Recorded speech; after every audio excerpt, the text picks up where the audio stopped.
নিজের সন্তানের ভবিষ্যৎকে বিদেশে রেখে নিরাপদে রাখে আর পরের সন্তানের ভবিষ্যৎকে নিয়ে ছিনিমিনি খেলে। মাননীয় স্পিকার, আমি ইউনিভার্সিটি থেকে 2022 সালের অক্টোবরে ইউনিভার্সিটি থেকে এসেছি।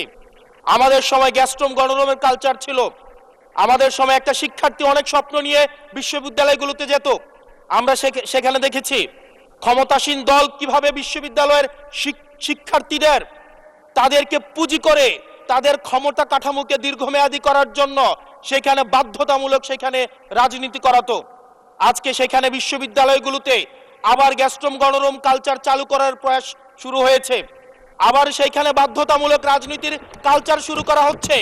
আমরা দেখেছি ক্ষমতাসীন যারা রয়েছে তারা তাদের সন্তানদেরকে বিদেশে রেখে নিরাপদ ভবিষ্যৎ নিশ্চিত করে, আর মধ্যবিত্ত সন্তানরা যাদের বাবা মায়েরা কলকারখানায় কাজ করে, যাদের বাবারা রেমিটেন্স যোদ্ধা, যাদের বাবারা কষ্ট করে তাদের সন্তানদেরকে বিশ্ববিদ্যালয়ে পাঠায়, তাদের সন্তানদেরকে ক্ষমতালোভী রাজনীতিবিদরা তাদের সন্তানদেরকে ব্যবহার করে তাদের ক্যারিয়ারে ঝুঁকিতে ফেলে তাদের গদি বা পাটাতন শক্ত করার জন্য নিজের সন্তানের ভবিষ্যৎকে বিদেশে রেখে নিরাপদে রাখে আর পরের সন্তানের ভবিষ্যৎকে নিয়ে ছিনিমিনি খেলে। মাননীয় স্পিকার,